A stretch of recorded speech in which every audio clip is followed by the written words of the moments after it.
I still remember the exact moment my world cracked. It was 11:43 at night. The rain outside my apartment windows sounded soft at first, almost peaceful. I was sitting on the couch with my laptop open, trying to finish work while waiting for my boyfriend, Ethan, to call me. He said he was working late again. That had become normal. Late meetings, last-minute business dinners, phone calls he suddenly had to take outside. At first, I believed him. Because when you love someone deeply, you don't want to imagine they're lying. You protect the version of them that makes you feel safe, even when the truth is standing right in front of you. My phone buzzed on the coffee table. I smiled immediately. I thought it was him, but it wasn't. It was an unknown number, and the message only had 7 words. Your boyfriend isn't who you think. That was it. No name, no explanation, no photo, just those words. I stared at the screen for almost a full minute. Then another message arrived. Check his tagged photos from Miami. My stomach tightened instantly. Miami, Ethan had gone there 2 months earlier for a conference. I opened Instagram with shaking hands. At first I found nothing. Then I checked tagged photos. And there he was, all alone. A blonde woman stood beside him near a rooftop pool, her arm wrapped around his waist. And he wasn't pushing her away. He was kissing her forehead. The photo was posted by someone named Chloe. Caption: Some secrets are worth keeping. My heart dropped. I zoomed into the photo like it would somehow change what I was seeing, but it didn't. That was Ethan, the man who told me he loved me, the man I had spent 3 years building a future with, the man I defended every single time my friends warned me that something felt off. Suddenly, all the small things started replaying in my head. The hidden phone screen, the late-night showers after work, the way he smiled at texts but never showed me. I wanted to believe there was an explanation. Maybe she was a client. Maybe it was harmless. But deep down, I already knew. The worst part wasn't the cheating.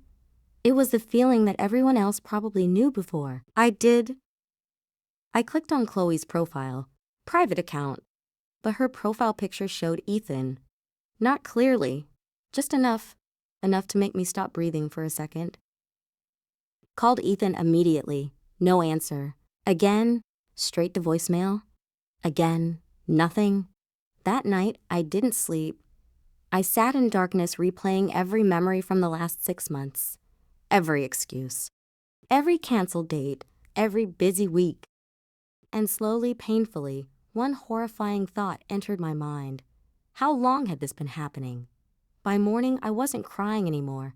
I was angry, not loud anger, the dangerous kind. The kind that sits quietly.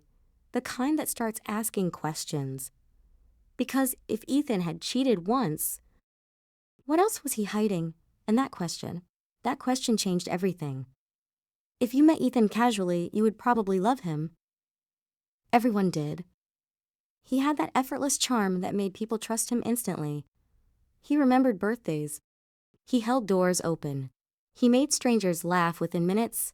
My mother adored him. My co-workers called him husband material. Even my older brother, who hated almost every guy I dated, once told me, "Don't mess this one up." That's what made the betrayal hurt worse. Ethan wasn't just my boyfriend. He was my safe place. Or at least that's what I thought. We met at a bookstore downtown. I was reaching for a novel on the top shelf and accidentally knocked 3 books onto the floor. Ethan picked them up, smiled and said, "You know, most people just ask for help instead of attacking literature." I laughed. That was it. Simple. 3 months later, we moved in together. 1 year later, we adopted a dog named Milo. 2 years later, we started talking about marriage. And somewhere during those years, I slowly built my entire future around him. That's why I ignored the warning signs. Because once your heart chooses someone, your brain starts making excuses. I remember one night, 6 months before the anonymous message, Ethan came home at nearly 2 a.m. He smelled different. Not perfume exactly, just unfamiliar. When I asked where he'd been, he kissed my forehead and said, "Baby, I'm exhausted. Please don't start this tonight." And I apologized. I apologized. That memory still makes me angry. Another time, I saw a woman's name pop up repeatedly on his phone. Vanessa. He flipped the screen down immediately. "It's work," he said. And again I believed him. Because trusting someone becomes a habit, even when they don't deserve it. After the Miami photo, I started noticing things I once ignored. Receipts, hotel charges, strange transactions, and then I found something that made my chest tighten. A second phone, hidden inside the back compartment of Ethan's gym bag. At first, I thought maybe it belonged to work. But when I turned it on, I saw dozens of unread notifications, dating apps, messages, women, so many women. I sat on the bedroom floor staring at the screen while my hands shook. Some messages were recent, some went back nearly a year, and every single one revealed a version of Ethan I had never seen. Flirty, manipulative, cold. He told different women the same things he told me. "You're special. I've never felt this way before. I can see a future with you." Copy and paste romance. Like I was just another name in a long list. Then I saw something worse. One message from Chloe. "Did you tell her yet?" Ethan replied, "Soon. I just need more time." My breathing became uneven. Tell me what? Was he planning to leave? Had our entire relationship already ended without me knowing? I wanted to confront him immediately. I really did, but another feeling stopped me. Instinct. Something deeper told me there was more. A lot more. And if I exploded too early, I'd never learn the full truth. So instead of confronting him, I stayed silent, and that silence became the beginning of his downfall.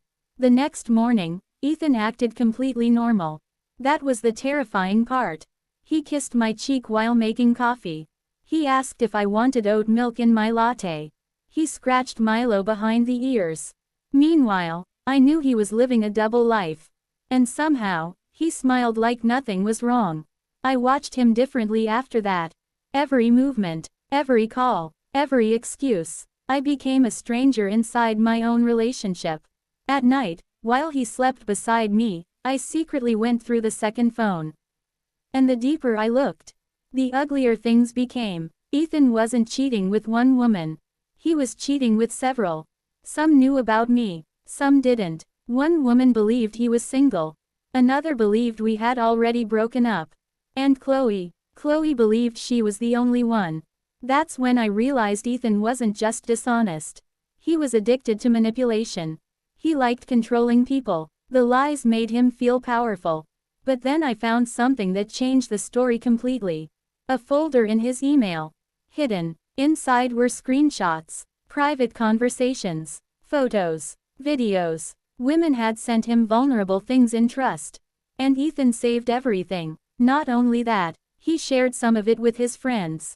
Laughing, mocking. I felt sick. One message from his friend Tyler read, "Bro, you always collect girls like trophies."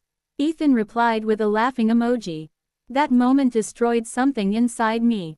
Because cheating was painful, but humiliation, that was different. He didn't just betray people. He enjoyed it. I stopped crying after that. My sadness slowly transformed into clarity. And clarity can be dangerous. Especially when someone has underestimated you. For days, I played my role perfectly.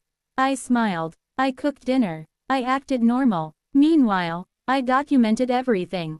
Screenshots, dates, receipts, messages, every lie. And the more evidence I collected, the more one thought repeated in my head. Ethan thought he was untouchable. That was his biggest mistake. One evening, while he showered, his laptop lit up with a notification. A calendar reminder. Dinner with investors, Friday. But when I checked the location, it wasn't a restaurant, it was a luxury hotel. Room reservation included. And suddenly, a plan started forming in my mind. Not revenge fueled by rage. Revenge fueled by truth. Because the one thing liars fear most is exposure. And Ethan had no idea how close he was to losing everything. For 3 days, I debated whether I should contact Chloe. Part of me hated her. Another part wondered if she was being manipulated too. Finally, I created a fake Instagram account and sent her a message. "Hi, we need to talk about Ethan." She replied almost instantly. "Who is this?" I hesitated, then typed, "The woman he lives with." Typing bubbles appeared, stopped, appeared again. Finally, "You're lying." I sent a photo of Ethan asleep beside Milo on our couch. Silence. 10 minutes later, she asked to meet. We chose a quiet cafe across town. I arrived early. My heart pounded the entire time. When Chloe walked in, I immediately saw confusion written across her face. She looked nervous, not arrogant, not smug, just shattered. She sat down slowly. "How long have you been with him?" she asked. 3 years. Her face went pale. "He told me you were his ex." Of course he did. For the next hour, we compared timelines, stories, excuses, trips, lies, and every piece fit together perfectly. Ethan had been dating both of us seriously at the same time. He spent holidays with me, weekends with her, the Miami conference. It was a romantic trip. Chloe started crying halfway through our conversation. "I thought he loved me," she whispered. I looked at her carefully. And for the first time, I realized something important. We weren't enemies. We were both victims of the same liar. That changed everything. Then Chloe told me something I wasn't expecting. "There's another woman." My stomach dropped. "What?" "She contacted me last month asking questions about him." At that point, I almost laughed. Not because it was funny. Because the situation had become unbelievable. How many lives was this man juggling? Chloe handed me her phone. The woman's name was Rebecca. And according to their messages, Rebecca believed Ethan was planning to move in with her. I stared at the screen in disbelief. The same weekend Ethan told me he was visiting his parents. He was apartment shopping with another woman. I leaned back slowly, and for the first time since discovering the truth, I stopped feeling heartbroken. Instead, I felt calm. Dangerously calm. Because Ethan's lies had become too large to hide. And the bigger the lie, the harder the fall. Before leaving the cafe, Chloe asked quietly, "What are you going to do?" I looked out the window for a moment. Then I said something that surprised even me. "I'm going to let him destroy himself." And that's exactly what happened. People think revenge happens in one emotional moment.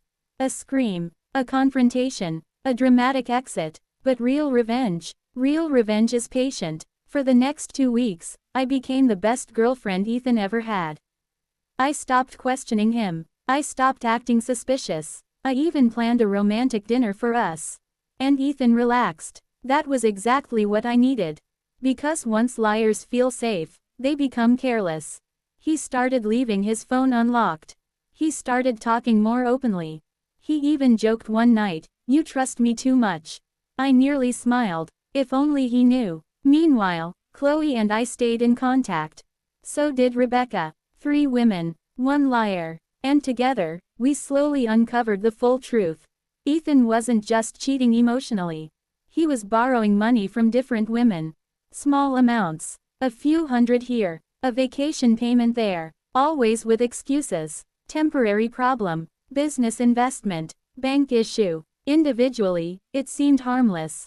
Together, it revealed a pattern. Manipulation. One night Rebecca sent screenshots proving Ethan promised her engagement rings. The same exact ring photos he once sent me. That nearly broke me. Because suddenly, memories I treasured no longer felt real.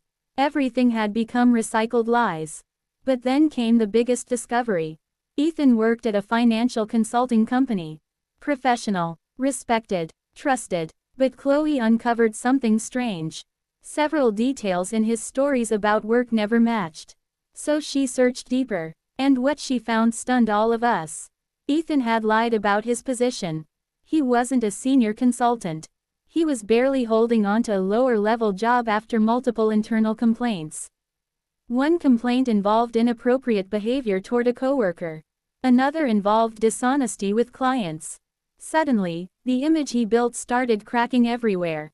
At work, in relationships, in friendships, the charming man everyone admired.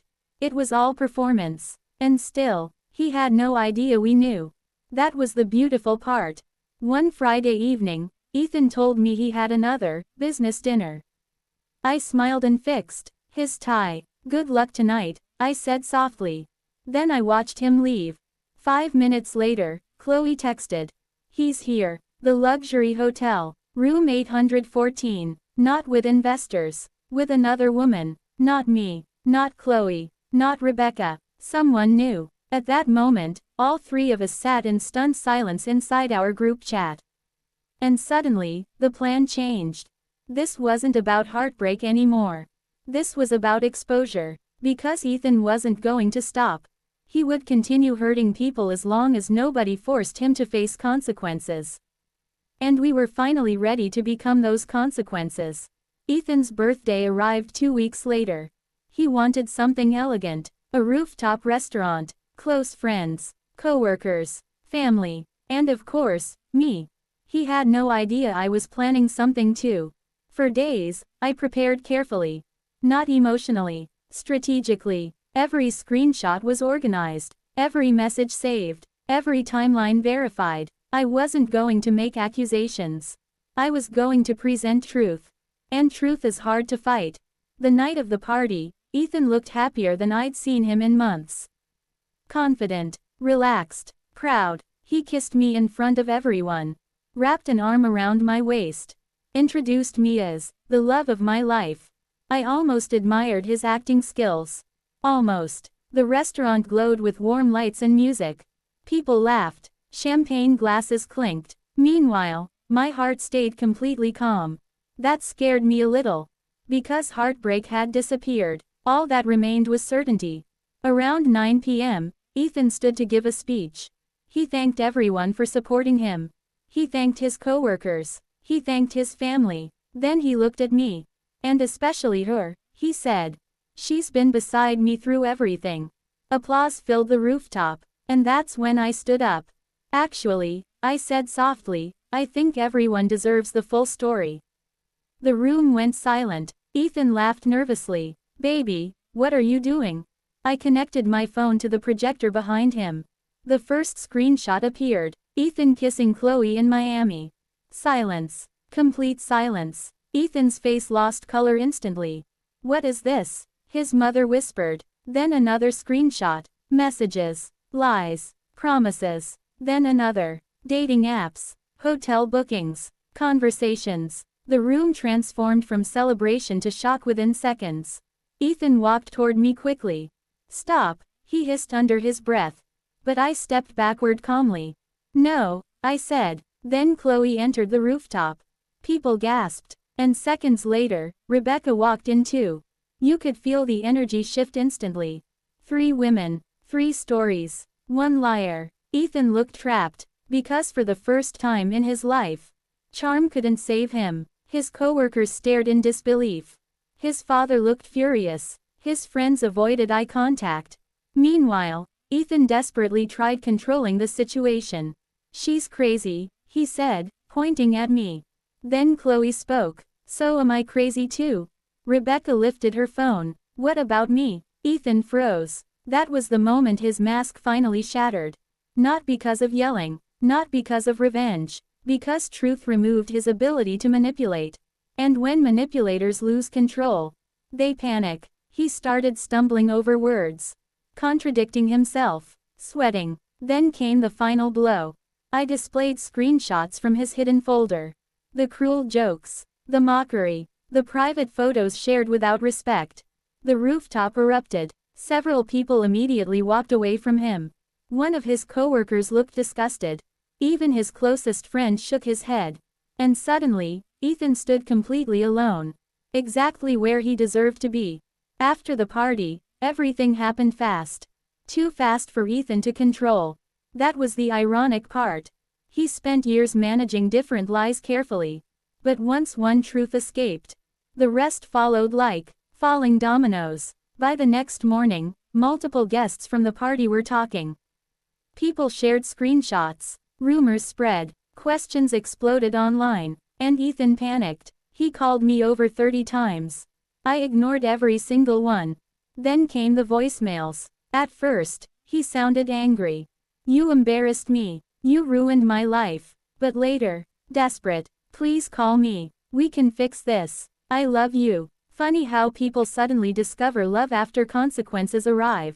2 days later, Chloe informed me Ethan had shown up outside her apartment crying. The same day, Rebecca said he begged her for another chance. He rotated through apologies like they were emergency exits. But none worked anymore, because the illusion was gone. And once someone sees the real version of you, you can't force them back into blindness. Then another unexpected thing happened. Women I had never met started messaging me. Apparently, Ethan's behavior stretched back years. College relationships, old coworkers, former situationships, different stories, same pattern, charm, lies, manipulation. One woman told me he borrowed thousands of dollars from her before disappearing. Another revealed he promised marriage while secretly dating someone else. I sat reading these messages in disbelief. How had one person caused so much damage while maintaining such a clean reputation? Then I realized the answer.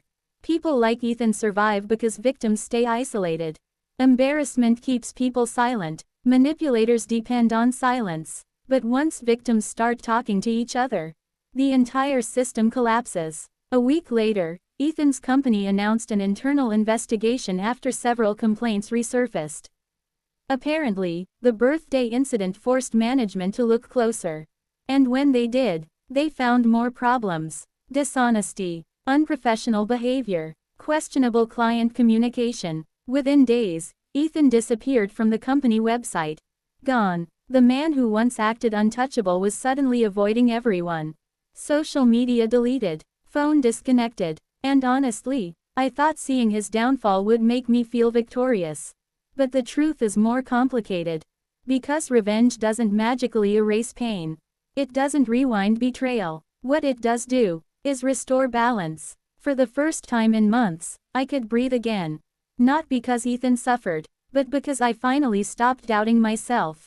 That's the hidden damage betrayal causes. It makes you question your instincts, your intelligence, your worth. And healing begins the moment you stop blaming yourself for someone else's deception. But the story wasn't over yet. Because Ethan still had one final secret. And discovering it changed the way I saw everything. About 3 weeks after the birthday party, I received an email from someone named Daniel. Subject line: "You deserve the truth." At first, I almost deleted it. But curiosity stopped me. Inside was a short message. "I worked with Ethan for 2 years. What happened at the party doesn't surprise me. But there's something you should know." Attached were documents, financial records. At first, I didn't understand what I was looking at. Then I noticed repeated transfers. Different names, different amounts, women. Ethan wasn't just manipulating people emotionally. He had been using relationships for money. Not huge amounts, just enough to avoid suspicion. 500 here, a vacation there, help with rent, emergency, expenses. Small manipulations spread across multiple women. And because each person thought they were helping someone they loved, nobody questioned it. Daniel explained that Ethan once bragged privately about never paying for his own lifestyle. I felt disgusted reading that. Not because of the money. Because of the mindset. To Ethan, relationships were transactions. People were tools. Suddenly, everything made sense. The fake image, the endless lies, the emotional manipulation. It was never about love. It was about control. That realization hurt deeply. But strangely, it also freed me. Because once you understand someone's behavior isn't your fault, you stop carrying their shame. I forwarded the documents to Chloe and Rebecca. Both were shocked. Rebecca admitted she gave Ethan nearly $4,000 over several months. He told her his mother was sick. The story was completely fake. That night, the three of us talked for hours. Not about revenge, about recovery. Because beneath the anger, all of us were carrying the same invisible wound. Humiliation. We trusted someone who never deserved it. And rebuilding trust after betrayal is hard. You start questioning every memory, every compliment, every intimate moment. Was any of it real? That question haunted me constantly. Then Chloe said something I'll never forget. Maybe he lied about loving us. But we didn't lie when we loved him. Silence filled the call. Because she was right. The shame belonged to Ethan, not us. We were honest. He wasn't. And that distinction matters a lot. Over time, the pain slowly became lighter. Not gone, but manageable. I started sleeping normally again. I laughed more. I stopped checking my phone obsessively. For the first time in months, peace started returning. And that's when Ethan finally sent one last message. Not an apology, not accountability, a warning. You think you won, but you ruined your own future too. I stared at the text for a long time. Then I smiled, because he still didn't understand. Exposing the truth didn't ruin my future. Staying with someone like him would have. And that realization became the final step in my healing. People don't talk enough about what happens after betrayal. Movies usually end with the dramatic confrontation. But real life continues. You still wake up, still pay bills, still carry memories. And some mornings, healing feels impossible. The first month after Ethan left was strange. The apartment felt too quiet. Milo kept waiting near the door at night. Even simple things hurt. A coffee mug, a song, a restaurant. Memories hide everywhere. But slowly, I started reclaiming my life. I changed the apartment layout. I painted the bedroom walls. I deleted photos. Not out of bitterness, out of survival. Then something unexpected happened. I started reconnecting with people I had ignored during my relationship. Friends, family, myself. That's another thing manipulators often do. They slowly become the center of your world. Not always intentionally, but gradually. Without realizing it, you shrink your life around them. And once they're gone, you have to rediscover who you were before them. That process scared me at first. But eventually, it became exciting. I took weekend trips alone. Started therapy. Joined a photography class. And every small step reminded me of something important. My life didn't end because someone betrayed me. It restarted. One afternoon, nearly 6 months later, I ran into Ethan accidentally. At a grocery store. For a second, my heart froze. Old instincts. Old memories. But then I noticed something. He looked exhausted. Not physically. Emotionally. Like someone constantly running from consequences. He saw me too. For a moment, neither of us spoke. Then he said quietly, "You really hate me now, huh?" I thought about it carefully. And surprisingly, the answer was no. I didn't hate him anymore. Hate requires emotional energy, and I no longer wanted to spend energy on someone who nearly destroyed my peace. "I don't hate you," I said calmly. "That's worse," he replied.